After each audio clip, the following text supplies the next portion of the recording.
सर देखी ना सर, ऐजा ले रहुआ गाय भैंस सब कुछ बांध सके नहीं।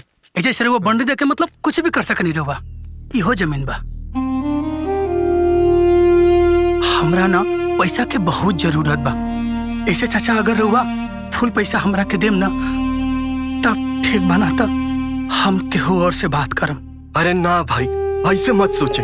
एक बार तोहनी के पूरा पैसा चाहिए तो पूरा दे दे, बाकी जमीन हमरे के चाहिए। तो हर पूरा शर्त हमरा के मंजूर बा। बाकी हमरा ना मंजूर बा। हाँ? माधव, ई का हो रहल बा? देखी भाई साहब, ये हमरे घर के आपसी बात है। एक काम करी, आप अपने घरे जाई, हम आपसे हाथ जोड़त हई। बाबूजी, बाबूजी, का भेल? का अरे नहीं आई पहले। अरे भइल का पर? बाबूजी, अबले हम बहुत बर्दाश्त कैली, लेकिन अब बर्दाश्त ना करब। का भेल? बात तो बतावा। देखी बाबूजी, हमरो परिवार बा, हमार मेहरारू बा, हमार बिटिया बिया, ओके पढ़ाई लिखाई बा, ओकर शादी बियाह भी करे के बा। अरे आप बानी, हम बानी, भाई बिया, आखिर ओकर जीवन कैसे कटी? अरे बेटा, पर भइल का? अरे बाबूजी, पत्नी के चक्कर में हाई हिस्सा बेचत बाना। का हिस्सा? अरे तू बेचत आ रही? कैसे पूछ के बेचत आ रही? ते मलकार हो गई भाड़े? हमसे पूछले बिना सब बेच दे बेटा। का करी बाबूजी, एकरा अलावा ना हमरा भी और कोनो रास्ता नहीं के। उपाय नहीं बा तो जमीन जायदाद बेच दे। ई ना होके देब, हम बता देत बानी। अगर बेचे के बाद तो हमनी से अलग हो जा। माई और बाबूजी के और हमारा हिस्सा छोड़ दो। बाकी तू अपन हिस्सा लुटाए बा, बर्बाद करे बा, जोन करे बा करा, हमसे कोनो मतलब ना बा। हाँ हाँ हाँ, तो कर देना हमरा के बंटवारा। हमरा के मंजूर बा बंटवारा, लेकिन ना हमार पत्नी के ना दवाई बिना ओकर के मरल हमार मंजूर नहीं के। कर दी बंटवारा रउआ लोग। अरे बेटा, ई मेहरारू के चक्कर में पगला गइल बा। ठीक है बाबू, अब वह होई जवन ते चाहता नहीं। केशव, घर का सारा सामान आंगन में इकट्ठा करा। अब खेत खलिहान से लेके घर के एक सामान का बंटवारा हुई।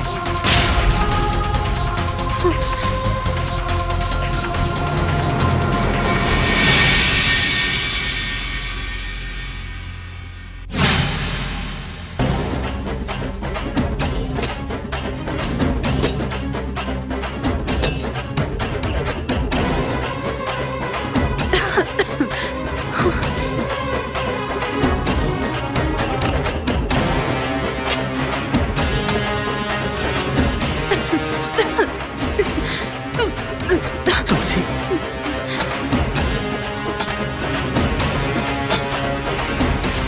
ये घर का बर्तन और अनाज 3 हिस्सा में बटा चुकल बा। एक हिस्सा तोहार, एक केशव का और एक हमार। बाबूजी, घर दुआर, खेत की यारी सब अलग कर दी। हमरा के रोज रोज के झंझट ना झेले बा। टोटल 20 बीघा जमीन बा हमनी का। एक के हिस्सा में 6.5 बीघा 6.5 बीघा आवेला। मंदिर वाला जमीन 7 बीघा का चक है। जा तो के 7 बीघा मंदिर वाला पूरा दे दे। और जौना कमरा में तू रहेला वो कमरा तोहरे हिस्सा में, जौना में तू रहेला वो तोहरे हिस्सा में। ये आंगन, कुआं और बाहर का द्वार, ये सब साझा रही। ठीक है? कौनो बात बोले क्या तो बोल दा। ना बाबूजी, हमके ना कुछ नहीं के बोले के।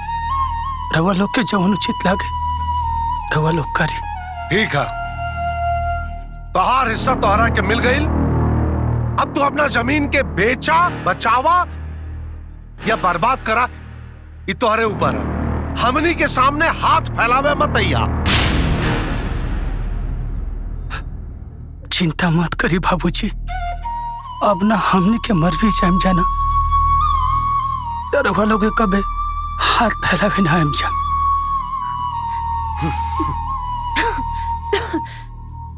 तोहरा के छोड़ब जहिया हमर अर्थी हो उठे।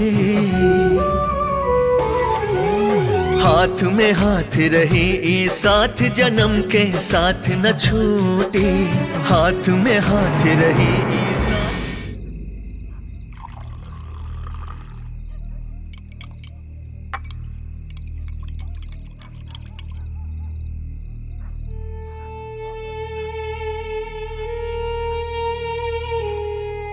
देख बेटा, अब वही समय बा, संभाल जो, बात मान, और ये रोज रोज के घुटन से ना तू दूर हो जा, छोड़ दे ओकरा के।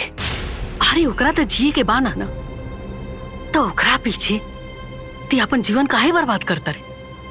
अरे ओकर 4 दिन के जिंदगी के पीछे अपन सब कुछ नाश मत कर, ना तो अंत में ना तोरा हाथे पछतावा के अलावे कुछ न लगे। वो कहाला ना कि न माया मिलल न राम। हाँ बबुआ जी, रउआ अभी से भी संभल जाई और छोड़ दी उनकरा के, और हम सब रउआ के साथे ही बानी, और हम तहार ब्याह कराइब दोसर। हाँ बेटा, तोर भलाई यही में बा, छोड़ दे ओकरा के, आ दूसर ब्याह करके अपन जीवन सही से गुजार। ई कैसन बात करता रे माई? माई तेहनु कह रही कि एगो अच्छा पति के धर्म होला कि वो अपन पत्नी के हर सुख दुख में होकर साथ देवे। और आज अगर हमार पत्नी ये दुख के घड़ी में अकेले बिया, ओकरा के हम अकेले छोड़ दी? और तोर बतावल पूरा संस्कार के हम कैसे भुला दी? ना माई, ये सब हमरा से ना हुई। अरे बात तो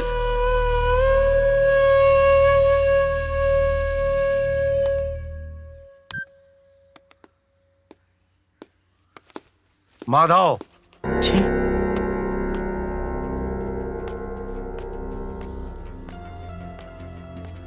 परेशान मत होगा बेटा, तू हमार बात माना बेटा, ओके छोड़ दा। प्यार व्यार के चक्कर में बर्बाद हो जाई बातू। हाँ हाँ माधव, बाबूजी बिल्कुल सही कहत बाटा। अरे उनकरा के कोनो कैंसर संस्थान में ले जाके छोड़ दा, हाँ, और आपन कौनो दूसर बियाह कर, तब जाके परेशानी खत्म हुई। नहीं तो ऐसे सब कुछ बर्बाद हो जाए। माधव बता देत बनी। सही कहा था केशव, हम सब तोहरे साथे बन, परेशान भइला का कोनो जरूरत नहीं है। बाबूजी, हमरा तो ही नहीं के बुझा कि रुआ लोग जब हमरा के अलग कर देनी तो हमरा बारे में रुआ लोग चिंता काहे करता नहीं। एगो बात बताई बाबूजी, मान ले राउर एगो बेटी होखी और आज जौनी तुलसी के बीमारी भइल बा, ओकरा अगर भई रही तो ओकर पति ओकरा के छोड़ दी। खैर बाबूजी, हम बस इतना कल चाहता नहीं कि रुआ लोग हमार चिंता मत करी। हमरा भाग्य में ना जवन भी सुख दुख लिखल हुई हम सब भोग ले, और रउआ लोग से कुछ कहे भी ना आए। रउआ लोग आपन देखी, हम आपन देखा।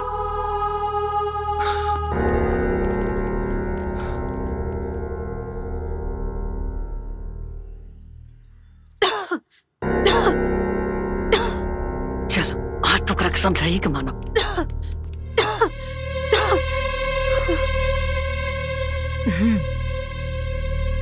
देखा दुल्हीन, तू कैसन पत्नी बाड़ी हो, हैं? जेकरा अपना पति के दुख देवे में तनिको संकोच नहीं के आवत, हमरा माधव के बर्बादी करके छोड़बू का?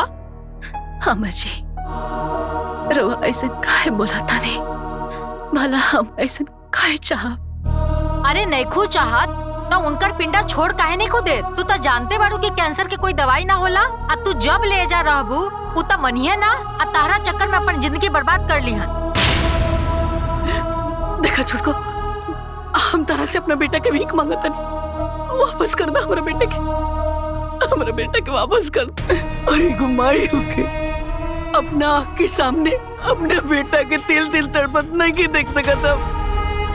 देखिए अम्मा जी, जैसे वहाँ के राउर बेटा बने वैसे ही हमार पति भी बने, हमके भी वहाँ के चिंता बाटे। बाकी हम का करें, कहाँ जाइयो? देखा तो शास्त्र में भी ना यह कहल गइल बा, पति पत्नाय रक्षिता सा पत्नी, मतलब जौन पत्नी अपना पति के पतन से बचाए ना, वही सही और सच्ची पत्नी होले। हमरा बेटा के बर्बादी से बचा ल दे, ये तार धर्म बा। हमरा बेटा के बख्श दा, हमरा बेटा के बख्श दा। तो ले चुप हो जाइए अम्मा जी। अरे तहार माई त बाड़ी ना, पर तू का एगो माई के दर्द समझबू, पर एगो बेटा के माई के तो दर्द समझा। अगर तारा के तनको इंसानियत होई ना त ई माई के दर्द के समझिया। चुप हो जाई माँ जी, चली।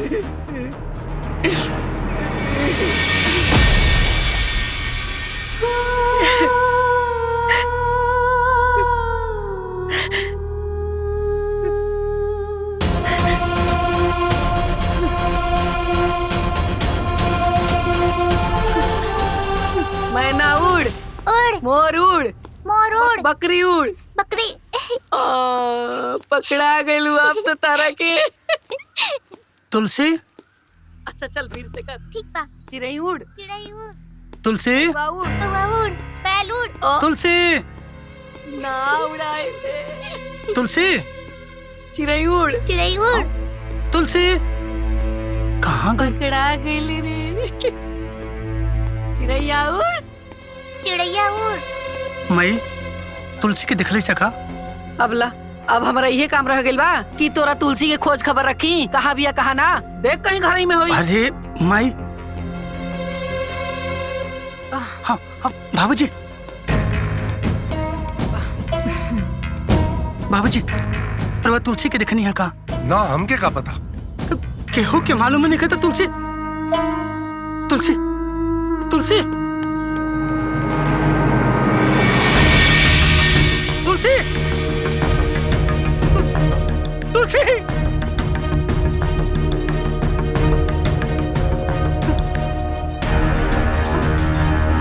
भाई तुलसी कहाँ भी आ? अरे हमरा कहाँ पता बा कि तुहार तुलसी कहाँ बा? अरे जब केहू के पता नहीं का तो तुलसी कहाँ गई?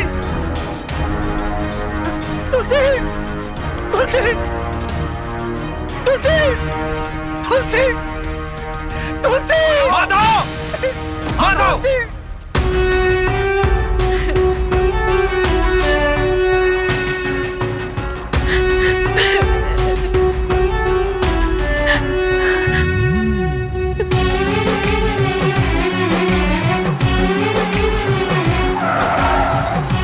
अरे लौकत नहीं खे, अंधा बड़ू, हट यहाँ से। एगो तू ही तो रहलू जियो लेके हो सहारा,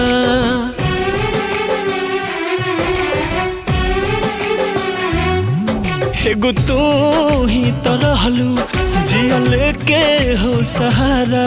बोला काहे तू कैलू हमरा से हो किनारा, गैलू हमारा से दूर को के प्यार माटी धूल लगी जिंदगी जहान निकली। नैना तड़प तड़प खोजे ऐसे जैसे कि अब जान निकली। नैना तड़प तड़प खोजे ऐसे जैसे कि अब जान निकली।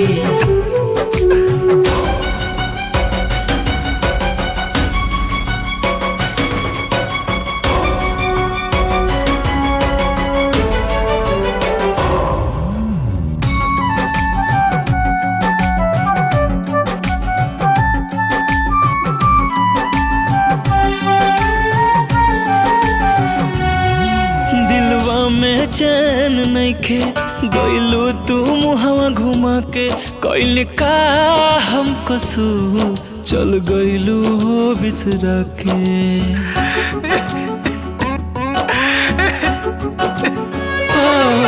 दिलवा में चैन नइखे गइलू तू मुहवा घुमा के, कैल का हम कसूर चल गइलू हो बिसरा के। अब कहा हम जाई कहा तोहरा के पाई गइलू छोड़ के मकान निकली। नैना तड़प तड़प खोजे ऐसे जैसे कि अब जान निकली। नैना तड़प तड़प खोजे ऐसे जैसे कि अब जान निकली।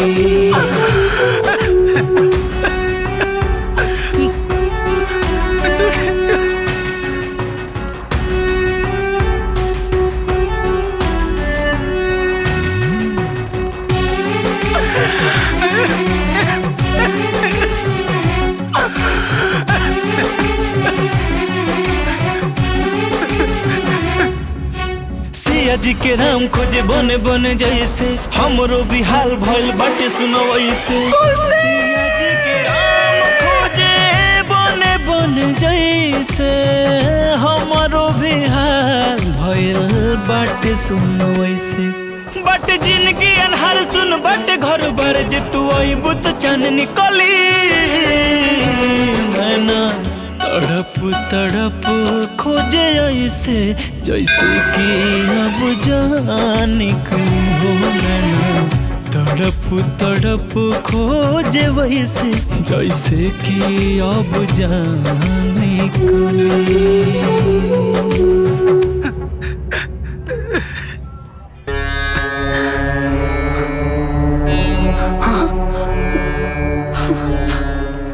तुलसी जी कहाँ चल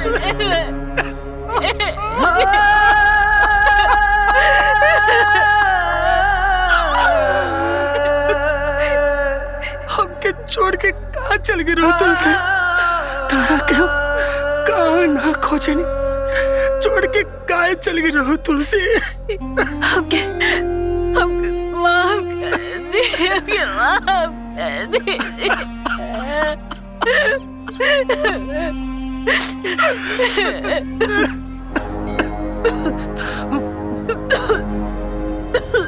तुलसी तुलसी तुलसी तुलसी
तुलसी हाथ में हाथ रही इस साथ जन्म के साथ न छोड़ी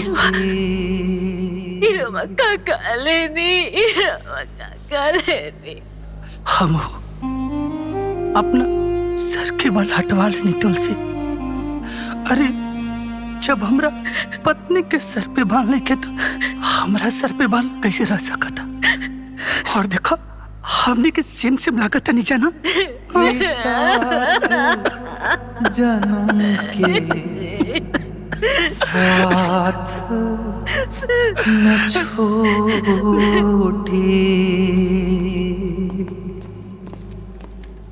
बैठ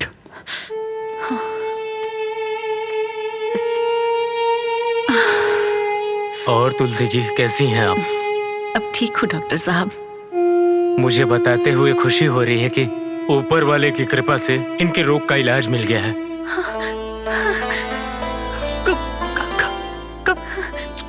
सच में डॉक्टर साहब? हाँ, इनके ऑपरेशन के लिए कुछ इक्विपमेंट बाहर से मंगाना पड़ेगा जो कि थोड़े महंगे हैं। पैसा फिर भी कितना लगे डॉक्टर साहब? करीब 1 करोड़ रुपए। हाँ? 1 करोड़? कुल संपत्ति तो बेच दी, हो कहाँ से लेने करो।